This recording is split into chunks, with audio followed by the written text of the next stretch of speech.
FedEx full, we commanding the block. Burgundy and gold, got the city on lock. Hustling plays, they don't need to pretend. DC reppin' strong and we fight to the end. Command is moving, no breaks, no pause. Hands in the dirt, respecting the call. K-Dot in the mid, dissect the grind. District divider with city in mind. Trying to damn squad, don't miss a bit. And you gotta spread the words, or shit is shit. K-Dot. Welcome, everyone, to District Divided, a DC sports podcast. More specifically, a Washington Commanders podcast. I am Amit. That is K-Dot. And this episode is the preview episode of our game at the Atlanta Falcons. Commanders 2-1, Falcons 1-2 hosting us. So we will go through our offense featuring either Jayden Daniels or Marcus Mariota at quarterback against the Falcons defense. And we'll flip the script. We'll talk about Michael Penix and the Falcons offense against our defense before offering our predictions and then going to the comment mailbag as we always do. So before we begin this episode, if you could please like the video, subscribe to the channel, hit the notification bell, comment as you always do, and K-Dot. Sorry. Yeah, guys, vaping's not cool. It's not cool. It doesn't look cool, right? It looks kind of lame. I miss cigarettes, but your boy's wearing like 5 nicotine patches and trying to make it through, okay? So excuse the cough occasionally. And then share! Yes!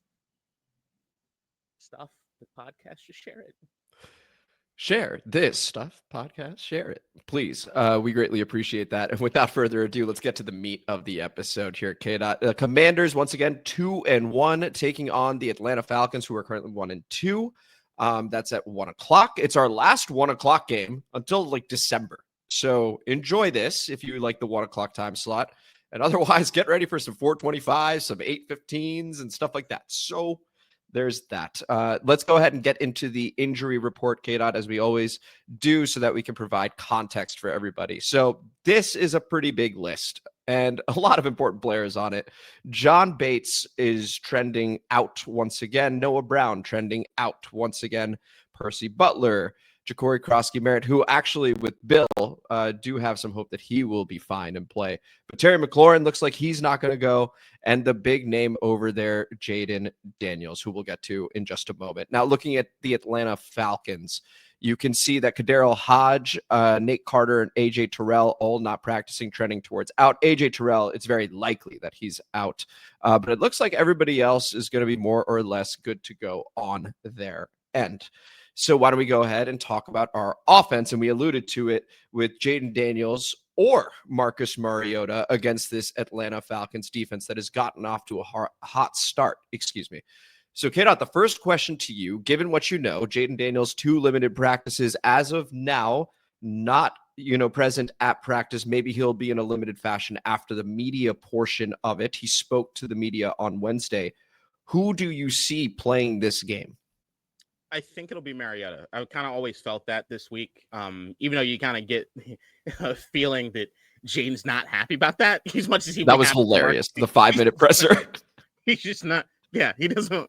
But this is one of those things where, like, I just don't see the need to rush him back if he's not 100%. And even in the limited tape that I saw from the practice field that I was seeing him move around, like, he looks decent, but it's still, he doesn't look like him. And I'm sorry, but, like, I haven't seen him look like him this season, really. And I don't need to rush him back, especially depending on certain teams and certain pass rushers. It's kind of like, just chill for a bit. But we're a better team overall if we're playing him when healthy and not creating a situation in which we do more damage to Jayden, where he's going to be limited in his availability going forward. That makes no sense to me. So, and especially also knowing that you see the injury report for us, we don't have a full complement of guys. Like, it's one of those things where it's like, okay, just calm it down. Like, you don't want to ever say that any of these games are like, all right, we can afford to lose this one. Like, you don't want necessarily that mentality. But after what we saw our Marcus last week, I mean, I don't think anybody has any lack of faith that he can't perform at a high level, or at least perform at a high enough level for us to win. So right. If that's the case, then why? What's the benefit other than making Jayden happy?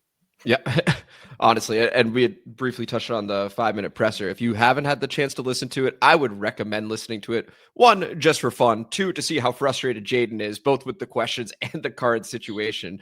It was just fun to see. Like, he obviously wants to be out there. But like my co-host K-Dot just said, gun to my head, I think this will be Mariota. Yeah. I do think that they are taking the cautious approach. I think it was fun to see how frustrated Jayden was, but I do think that the coaching staff is being smart. The medical staff is being smart and going, if you're not 100% or frankly close to it, it doesn't make sense. And Right. we've got a big game against the LA Chargers right after that. I know Jayden will certainly want to play in that one back in California. So, make him as 100% for that one. It's an AFC opponent. I get it, but you need this guy to be 100% healthy to have any chance long-term this season. So I think it'll also be Marcus. And so with that, K-Dot, Marcus Mariota played pretty well last week, right? He had the fumble, but outside of that, managed the offense. A lot of boom bap, like you like to say.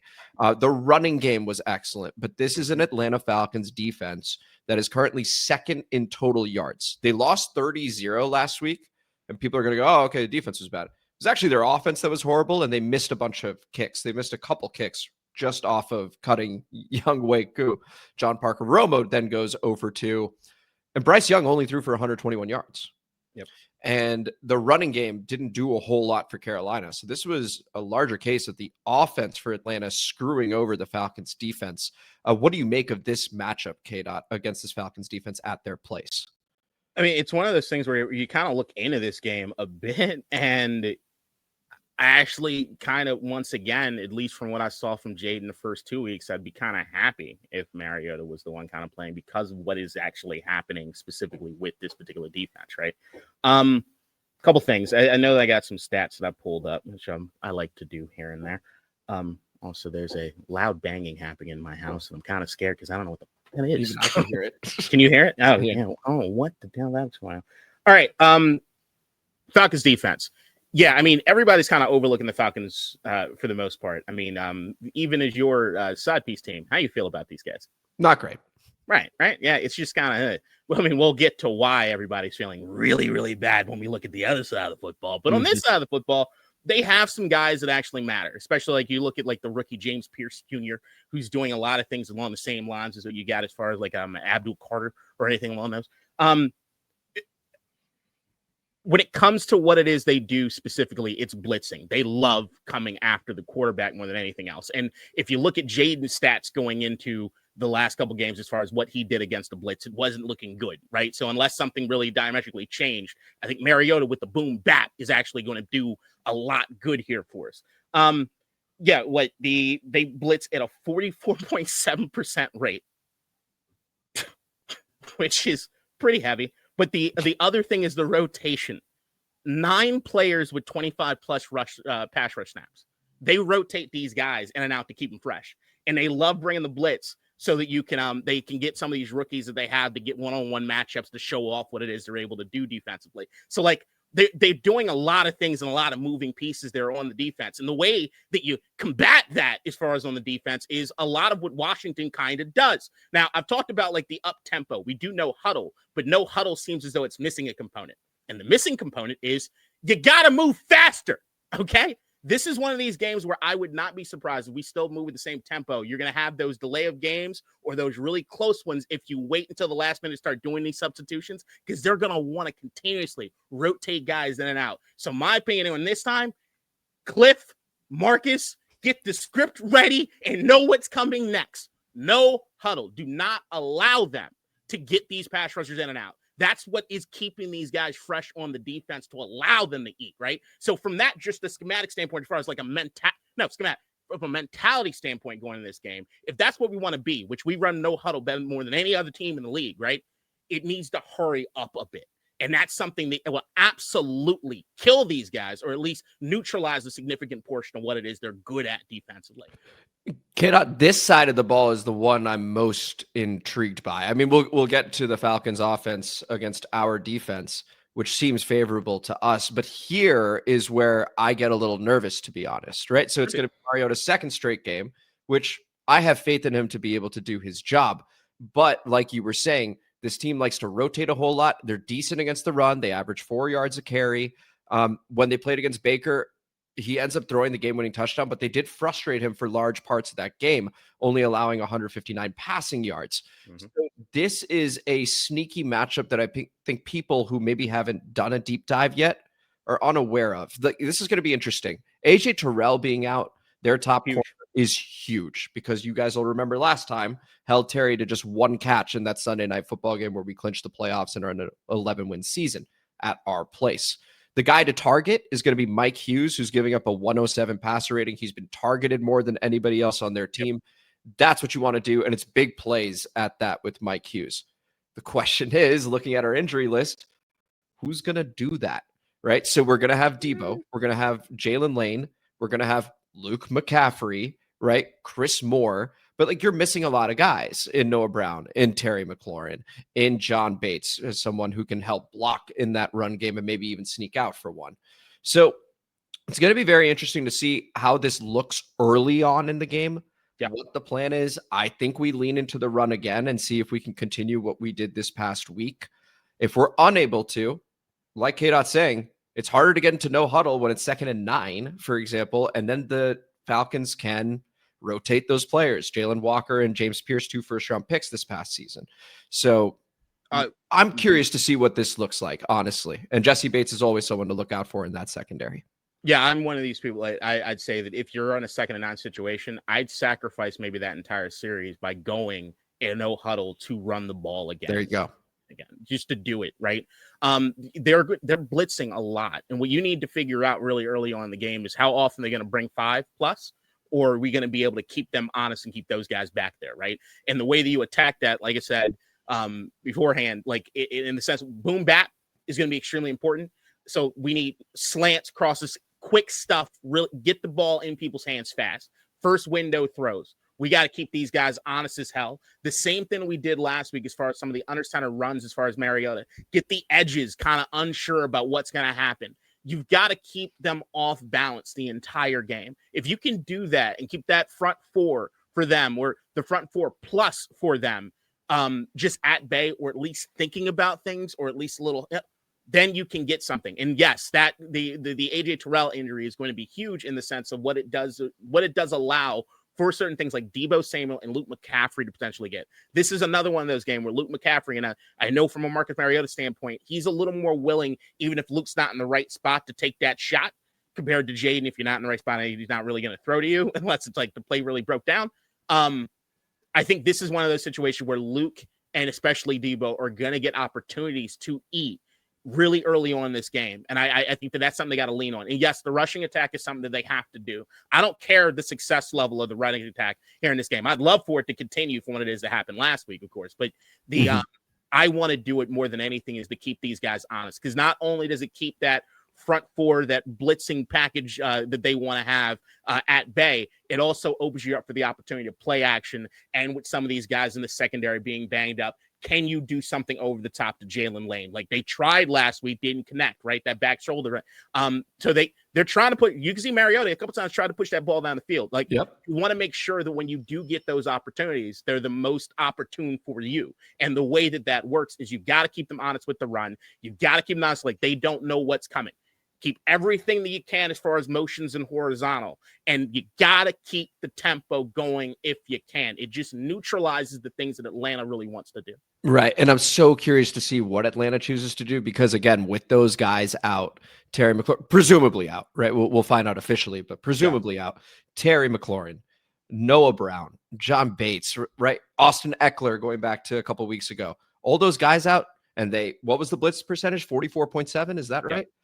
I would expect them to bring heat, right? And maybe play a little more man than they typically do and go, beat us. Let's see if you can do it, right? With a backup QB and with these weapons available, can you do it? So I'm very curious to see. They play man in cover 1 24% of the time, according to Football Insights, and then they play cover 3 at 41%, which is their highest zone coverage. So it's going to be very intriguing on this side of the ball, K-Dot. Any final thoughts here before we move to our defense against their offense? Yeah, man. At the end of the day, you got a defense that wants to blitz. They're blitz happy as hell. They love their rotations. And that's the confines of which every team that they've played have allowed them to play in. Change that dynamic. And what if we see a lot of what it is we saw last week, it does change that dynamic, and it does neutralize a lot of what it is they're trying to do. Dictate to them. Don't let them dictate to us. And one other name to look out for, Caden Ellis. We talked about him in our preview way back when. You guys will remember he ended up having an interception against us where they faked a pressure. He has blitzed 14 times, which leads the Falcons so far this season. So expect him to come on and bring some heat as well. All right, let's go ahead and talk about the other side of the ball, which is going to be Michael Penix, Bijan Robinson, Drake London, that offense against our Commanders defense, which had a nice little bounce back last week. I know you'll see the Geno Smith numbers if you didn't see the game and go, okay, what the hell? Some of that was garbage time as well. Overall, they had a nice game against the Las Vegas Raiders, and certainly bottled up Ashton Genty with the help of the Raiders offensive line. So looking at this, KDOT, right? So Michael Penix, his second year, starts strong against the Tampa Bay Buccaneers. Then, okay against Minnesota, but the running game was excellent. They win on the road, and then was absolutely horrible against the Carolina Panthers. Couldn't get anything right. That's that. And then Bijan Robinson's having an excellent year so far, averaging over 5 yards a carry, over 100 yards in each game so far. What do you make of this matchup? Michael Penix Jr. is 1 of 19 on passes over 15 air yards. He has a negative 30.3%. I don't even know what the hell. I wrote CPOE. I thought I was going to remember what it is. What is that? It's like completion over expected percentage. Yeah, it's just not good. It's negative. Then completion percentage over expected. Yeah. There you go. That sucks.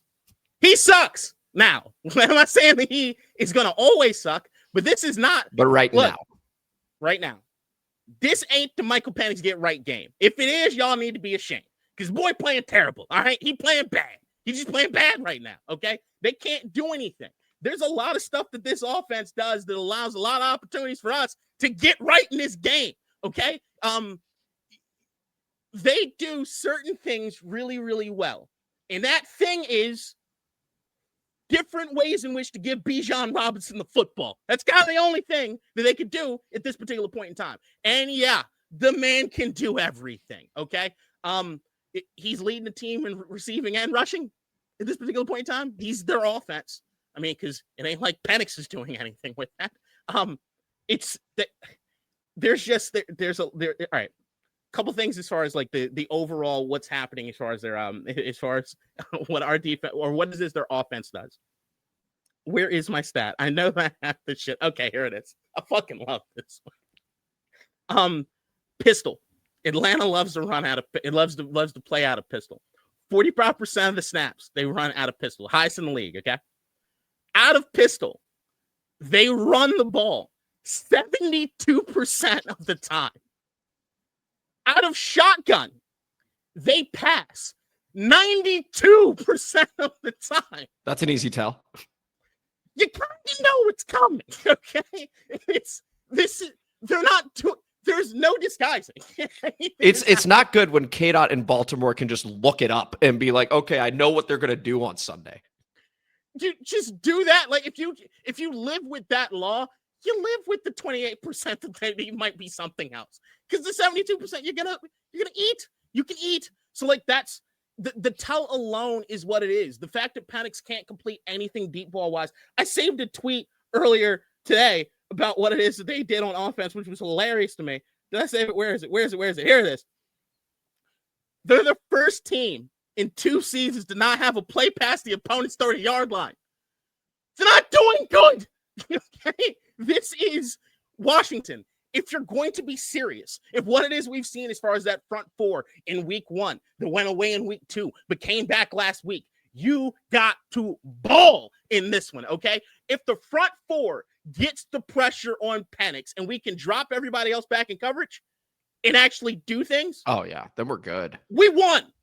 It's a win. It's an absolute, unless Mariota or somebody on offense just decides they want to just turn it over constantly. It's a win. Like, you don't have to do a whole lot not to win this game. The only concern I truly have on this defense is the Bijan Robinson piece. It's the thing is that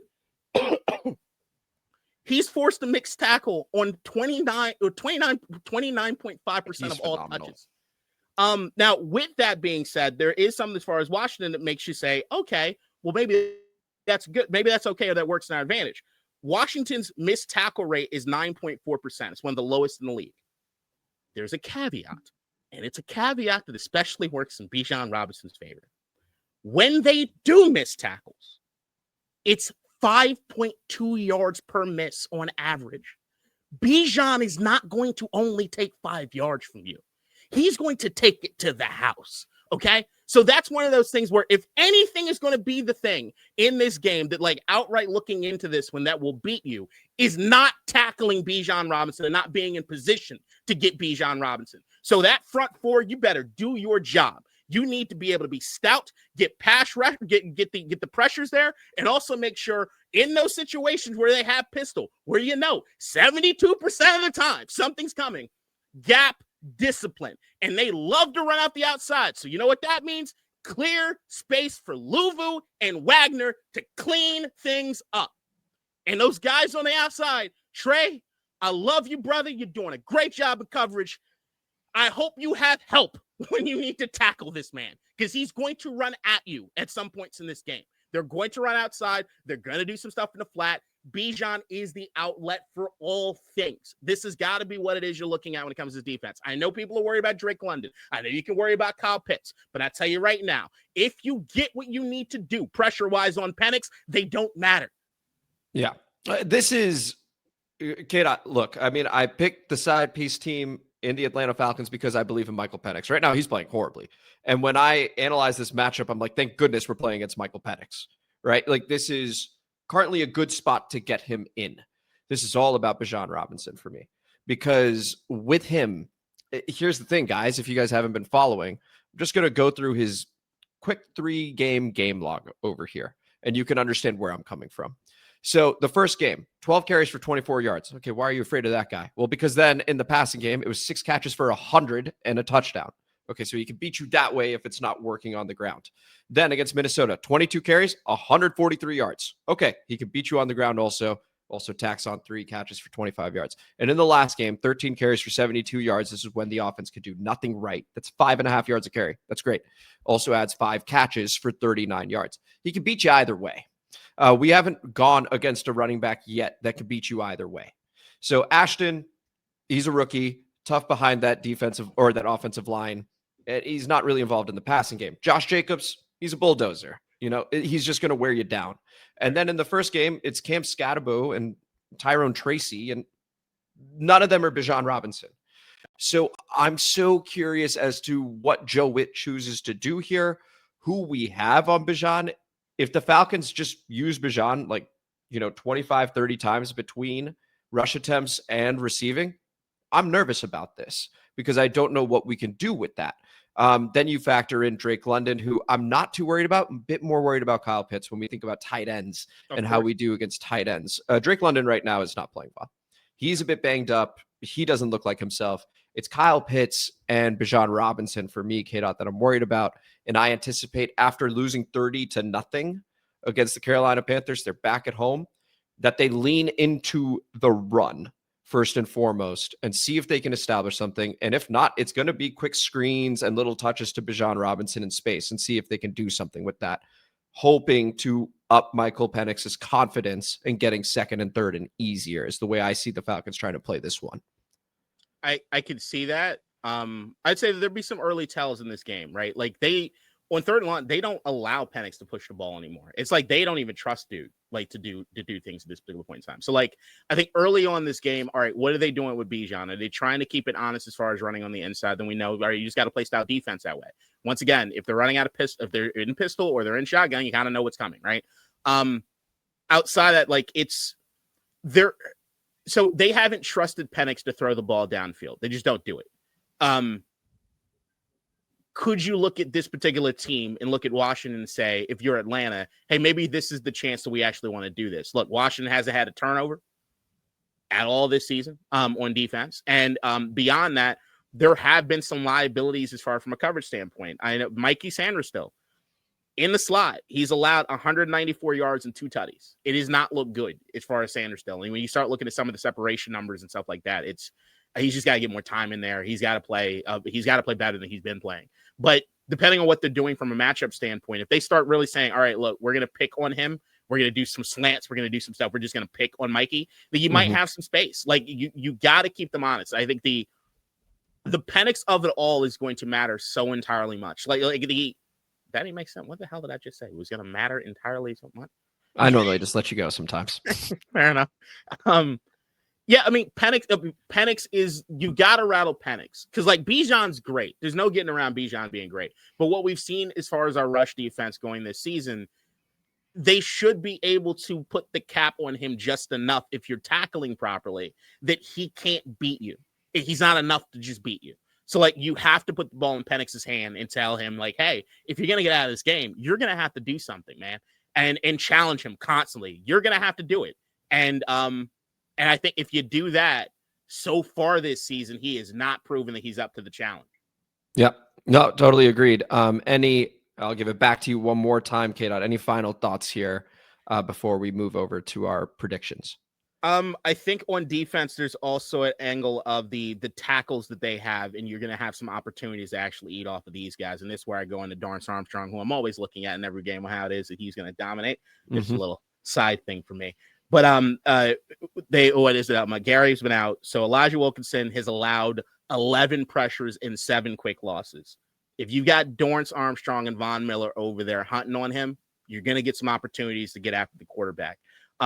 You have to get everything you can do. On defense, it's get after the quarterback, rally, and tackle. Those have got to be your mantras in this game, okay? Get to the quarterback, rally, and tackle. This is one of those games where if they win it, or if they are close in it, what it's going to be is those really frustrating things on defense, which is, oh my God, you guys have been playing so stout. And then you just let that 3rd and 17 because 2 guys missed Bijan Robinson. That's the kind of game you can have in this one, okay? You got to play consistent throughout. You can't allow, if they beat you, it's because you fucked it up. And with that, we go over to our predictions for this game, where you can see both K-Dot and I are 2-1. The Commanders 2-1, the Falcons 1-2. Now, the way Vegas sees it, or at least FanDuel sees it, is that Jayden's probably out because I would anticipate being favored if Jayden were playing. The Falcons are favored by 1.5 points at their place, and the over-under is 44.5. So, K-Dot, from you, I need a score, I need a winner, and I need a player of the game. I'm just going to say it. If Jayden was playing based on what I've seen so far this season, I don't have us winning this game. That's fair. Honestly, that is fair. Through 2. What they do with the blitz and what Jayden has done specifically this season with the blitz, not saying what he's capable of. I've seen last year what he's capable of. But if the dude wants to play anything like he's been playing this season against the blitz, against Atlanta. To be clear, I think the reason that we would end up being favored is public perception of Jayden from last season. They would just go, oh, okay, these guys are still favored. I don't know, man. That's starting to. I don't know if you've seen this, but I've seen the Drake May and Caleb Williams and Bo Nix guys are kind of combined forces to be anti-Jayden. And shit. Oh no, that I've seen for sure. They're all oh no, screw this guy. The Penix guys have shut up though, but everybody else, they're totally combined forces to be he's overrated. You see the constant stat polls and all. It's so stupid. I'm gonna go 23-16. Commanders. I do think that Mariota can keep it clean. I got faith in them being able to keep it clean. I think the running game, if they continue to rely on that committee as they did last week and just stay honest with it and get rid of the ball quickly, I think we're going to be in this. But I think majority of the way that we win this game is on defense. And I really, really, really want this to be the game that we get that turnover. I think that you're primed for an opportunity to get it this week. And that's what I'm calling for in order to win this game. So 23-16, and I'm getting player of the game. I'm going to give it to Trey Amos. I think that he was really close last week. It was last week. I think he finishes it, seals it. Maybe we get a pick 6. If you get the pick 6, I'm going to go crazy. Something we did not mention is that Will Harris is on IR. I think we maybe touched on it in the All-22 review that he is now on IR. But so it'll be Jeremy Reaves that ends up filling in at safety, and I'm excited for that. This game, K-Dot, Atlanta favored by 1.5. They're at home. Penix played a good game at home first, then a couple iffy ones on the road. This is going to sound weird because of our playoff run. I'm not necessarily convinced we're still a good road team yet. So because I think when we went against Tampa Bay, it was awesome. We suddenly got the fluky-ish turnover where Baker has the weird handoff. We end up winning that game. Detroit's defense was absolutely decimated, and the team is riding a high. I have us losing a close one here. And it's going to be, to me, 24-20. 20 Falcons, only because, again, the Falcons are at home. The likelihood to me that Mariota is able to do 2 in a row on his revenge tour here, I'm a bit iffy on. And I just want to see how we handle Bijan. And as I think about it, I'm not sure we can. And then all of a sudden I could see us pressing a little bit. So can't wait for it to stay 2-2 for me. Commanders 3-1, K-Dot 3-1. And I'm hoping that Tampa beats Philly. But they're also in a tough spot with Baker currently questionable. He'll play, but Mike Evans out. And, so that's what I see for this game. Player of the game on our side, I think will end up being Deebo. I think he'll end up having a nice game, trying to will us to victory. But I think Atlanta's a little too much at home, and that supports the young quarterback in Penix to be able to play more within himself. So that's what I see. No, I totally understand. I think that if we were to lose this game, it's going to be very evident to me very, very early on is the injuries that did it in. Yeah, the injuries scare me. The injuries are the injuries, especially like on all the piece that I should have done the deep dive actually on the all 22 on Ben Sinnott. I really should have, because that I cannot express to you how much Ben Sinnott playing the way he did last week with the John Bates injury has colored me in thinking that, we might have something else now. Mm-hmm. So how much I love John Bates. That would be great, by the way, if we can get, just to be clear. So, and a name we didn't mention against zone, Zach Ertz, he's been good so far against zone. So that's another option, certainly. If Ben Sinnott can turn into something, and this is the game where it happens, that would be awesome. I would feel so good about us moving forward also with the second tight end. But, all right, here's what okay. Last week he was something. So like the don't get it's not the stats for me. Right, I'm saying right. If he can do the John Bates-ish, if he could be 70% he did it. of John Bates. He did it. That's amazing. He did some stuff Bates doesn't do, but they also use them more. You know what it reminded me of? It reminded me more like Joe Gibbs H-back sort of thing with him. And because of his size and the way he looks, and it's different than as a fullback. I'm telling you, like that is like Cooley. Type. I cannot stress to you enough. If this Senate thing that I saw last week, which is not, look, they've done it at certain times over the course of the last season, right? Where you saw like what kind of snaps he was getting. He wasn't really running a whole lot of routes because they didn't trust him to. But there was also, he would make mistakes. Like you could see, so like, all right, he blocked the wrong guy or he didn't hold that the way he needed to. If he plays like he did last week and he's having fun doing it, which is very important from the tight end position. If you got a guy that actually gets off when blocking, the run game, I feel very different about than I did going into this season if Ben Sinnott can keep this up. Which, as we know from the season preview or predictions, if you can convince K-Dot that the run game is going to be something, outside of Jayden Daniels. Outside of Jayden, obviously, look out. And so with that, we go to the comment mailbag featuring an intro from our very own Nikki. Comment mailbag time, motherfuckers. District divided, ain't got time for no suckers. Spread the word, get in line. OGs and new G's, it's your time. And spread the gospel, cause this shit is divine. Yeah. All right, thank you as always for that intro, Nikki. Beginning with Mohammed Sharir, shout out. Love the all 22. You guys do a great job with 2 thumbs up, and specifically, Kat, I got to give that to you. You're the one doing it. I ask a question here and there, but you did a great job once again. I'd like to thank Adderall. I would also like to thank Adderall in that case, because our all 22s have been a hit so far. I've had people reach out outside of the comment mailbag saying, hey, love the new format. It's awesome to be able to hear what K-Dot's saying, seeing it from that all 22 angle. So it's a hit so far. But I'm not gonna lie. I think I told you this. The 2 nights ago or a night ago, I did rewatch some of the all 22, just trying to see where I was. And I was under the influence of something that's very opposite of Adderall.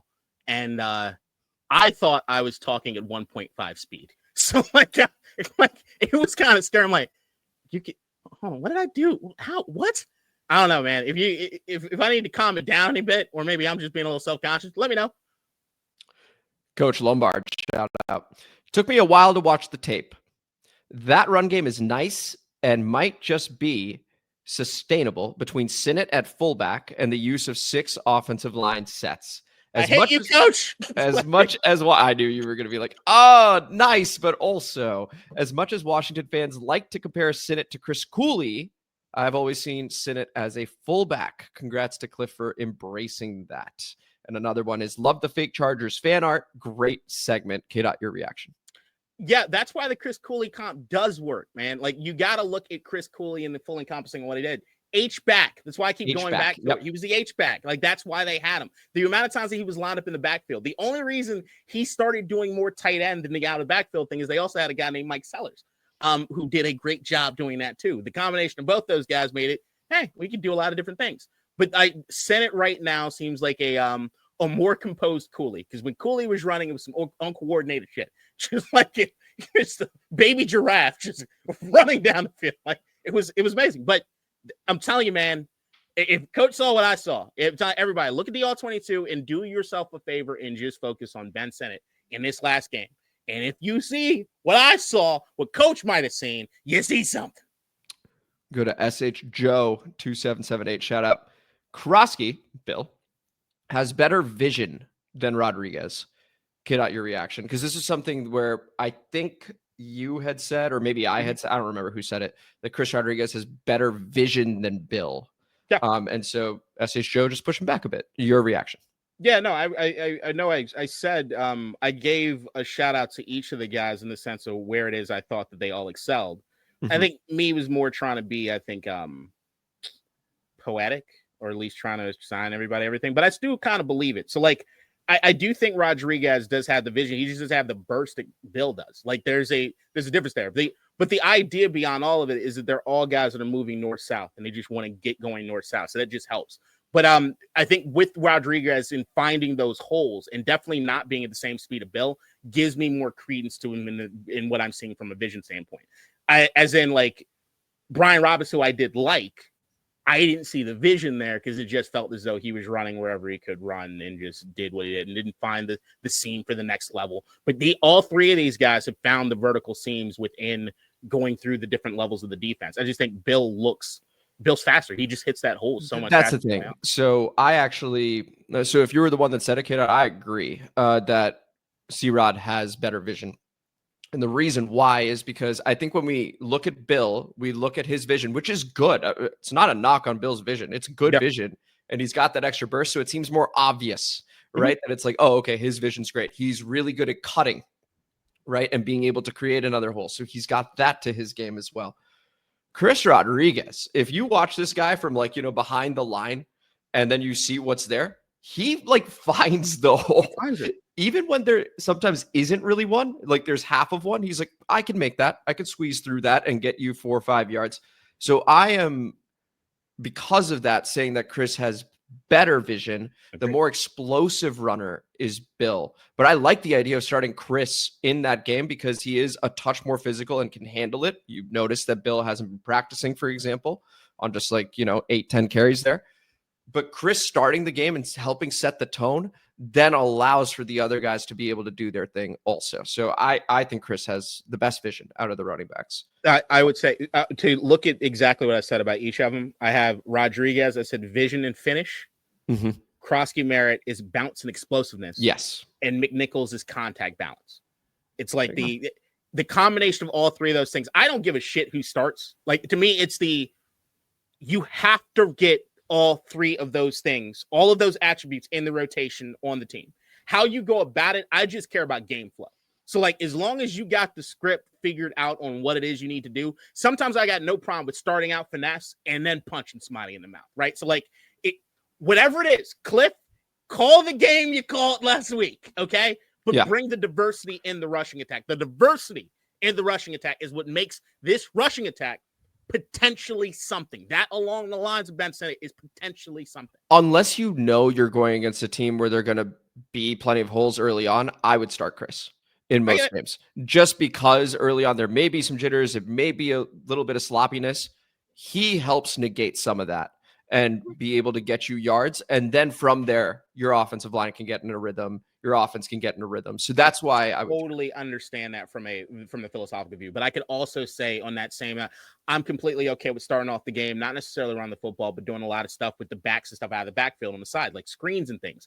In which case, Bill, you'd like that. Absolutely. Right. So, like, it's just depending on how you want to go about it and what your game plan is, go with it. But no, what you're saying is absolutely sound. And that could be absolutely one of the best game plans you could have going into a game. I just think with this, I'm good with every week, I think that they could throw in another wrinkle or show something different at the start and then switch it up. I really do think that they could diversify that. Yep. Jamal Bibi Sharbon, we shout out a few positive points for the Falcons. It's definitely a revenge game for them. They are coming to this game after a humiliating loss, and our team high is on a good positive game. Home field advantage if our fans don't take over the stadium. So that's 4. Cousins plays well against us if he gets to play. We have won the last 5 games. The law of averages will eventually catch up with us. I think it's going to be a tough game for us. I've predicted a Falcons win. And again, obviously, hope I'm wrong. But get out your reaction. No, I don't disagree with any of those things. And that's why, like, going into this game, I think I was all about, up until right before this episode, I had the Falcons win this game. So did I, and I'm just sticking with it. I had us at 3-1. I had us beating Green Bay. Right, and I didn't feel good about it, right? So, like, right. The angle of, like, it's just what I saw when watching the All-22, and the thing with the All-22 is these makes you feel really good or really bad about things, right? And, like, I think what I saw from the really good standpoint last week translates into this game. If they can replicate angles of it, I think could speak to a grand success. But any of those things, law averages, the idea that you're asking Mariota to have 2 games back-to-back at that level against an old team. Look, as much as I love Dan Quinn, when you start getting into some of the mental stuff with Dan Quinn, especially like when you start looking at, all right, maybe he has this thing against Matt LaFleur where he can't beat Matt LaFleur. Maybe he has this thing when he goes back home, he overthinks some things. Like, is this one of those games where we're yelling at the TV because it's 4th and 1 or 4th and 2 and we're kicking a 58-yard field goal? Like, does he get out of his element? Right. That's something I want to see in this game, too, because I'm holding Dan. Remember, these 2 coaching staffs are the 2 that were at the top of my list outside of my once we got that. So, like, I feel good about both these coaching staffs. It's just, what are you going to do? I understand Raheem could get these guys jazzed up, and if he does that to that clip, and Dan Quinn's not being a commander, which is why he's on the thumbnail of this video with the bloody nose, he's got to be the guy, okay? You got to know who we are, and you cannot deviate from it, because I blame you more than anybody, Dan Quinn, as far as that loss in getting away from who it is we are, and you cannot get in your head. Yep. And Jamal also with one quick comment to his own saying, also our injuries, just adding another piece to the puzzle over there. Going to be a tough game. And then we conclude with Big Papa Grizzly. Shout out. An entire game without a Marshawn Lattimore PI? Miracles do happen. Seriously, though, our defense shaped up this week, and I'm hoping that what we've seen in weeks 1 and 3 are more of the norm. I see the talent in the secondary. Maybe it's because Mikey is 1 year removed from playing in the slot. It definitely has to do with the injury demon hanging on our backs this early in the season, but communication is the main issue.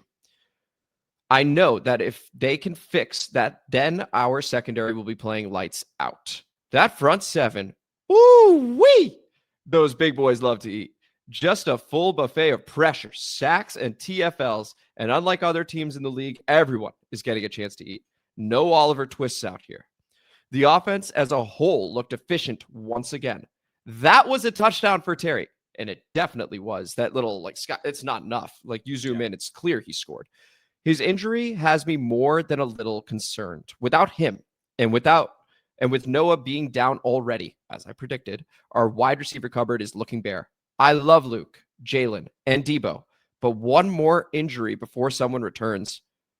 Well, let's just pray that doesn't happen. Super special teams, not you, Matt Gay. More return yards than the Raiders had rushing.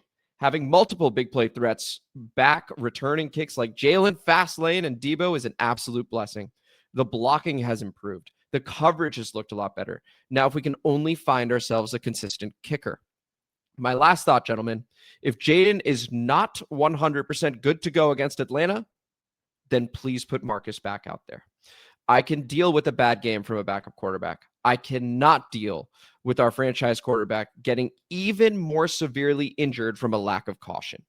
Now our coaches, especially Dan the Gladiator Quinn, have proven that they are more than willing to use an overabundance of caution when it comes to injuries. Nobody is in fear of losing a job. It's still early in the season, so there isn't a playoff push happening right now. Let the kid get right. We all know he will want to get out there and play. Save him from himself if you have to. Great show and analysis once again. Keep it up. Get out your reaction. First and foremost, you're going to have to save him from himself constantly, period. Yeah, that's just what that's your job. Be. Part of your job. Yeah, you want that eagerness. All you just want is that the eagerness to play when he doesn't turns into bitterness. That's it. It's the only thing you're looking for. Just keep that away from it. Which is the only reason I remember last episode I brought up something about him, whether or not he was upstairs or anything. I rescind anything I've said as far as that's okay. I just don't want to. That's not a narrative that needs to get started. I don't think it is. Yeah. Yeah. I mean, look, every single week, I'm not gonna say it every week on this preview episode. I'll let you know on the All 22 if I see it. But communication on defense is the single biggest issue on the defense. Period. And if they want to have those continued communication issues, here's how you lose this game. And you lose this game, and everybody, I think, can picture this, okay? You're watching the TV, and you see both our corners sitting about 8 yards off of the line of scrimmage, right? We bring the front four, and Penix just is able to get the ball out to Bijan on the flat or something really, really simply, and you see missed tackles or he's running through things. Or you see Bijan Robinson or Kyle Pitts all by themselves because somebody missed tackle. And I'll tell you right now, there are nobody that we've experienced that are more scary to tackle in open space than Kyle Pitts and Bijan Robinson. They're problems, okay? It's hard to do it one-on-one. If you're not in the right position to be there to capitalize on that, they will kill you. They will kill you. Yeah. But that's what it comes down to. The only way that happens is if you screw it up. You got to screw it up. Like, that's where it is. It boils down to all these guys. I look at Bobby Wagner. I look at Frankie Louisville. I look at the guys that we have. We got vets. This is an old-ass team. There's no reason. There's no reason. There's no reason. And I'll tell you, look, I like Revo a lot. Love him. Plays a lot physically. But I would watch that from the communication standpoint as far as where people need to be, okay? That's something to look at. The only way that they fit is we will beat ourselves on defense, period. I'll say this, K-Dot. This, if we win this game, is an underrated great sign, right? You're on the road. You're with likely a backup quarterback. Heck, even if Jayden's there, you had mentioned it. Not sure we're favored even with Jayden, but we win, right? Like, with all the injuries that we have, I think that is as good a win as we've had all season, right? It's going to be on the road as well. That would be our first road win. Yeah. We got to make sure we don't overbite on that play action like we did on play 1 against the Raiders, where Quan Martin goes a little too far and all of a sudden it's over. You got another safety that's new as a starter in Revo. Go ahead, K-Dot. I think you do. I think you do want to bite on. You want to bite? I think and force Penix to beat you? Because that's my thing. If Penix throws something over the top, if they trust him enough to do that, and I think early on in the game, we're going to see that, right? It's either going to be that we have a big score and they don't have a choice but to have Penix throw the ball down the field, or you're in a situation, or maybe they go to Cousins at that point. I don't know. But, like, if you get to a point in which if the play action and Penix has got to throw the ball down the field, I take that. I take that chance. As long as it's like some safety help with somebody kind of around it and just not make it look too easy. But I think this is one of those games where you see the ball coming out of Penix's hands. If you see something, you might have an opportunity, son. We need a turnover. We need a turnover. 3 games. There are only 3 teams, by the way, K-Dot, that don't have a turnover. It's us, it's the New York Jets, and the Miami Dolphins. You know what the Jets and Dolphins have in common besides playing each other on Monday night, which is a horrible game? A combined 0-6 on the season. Okay?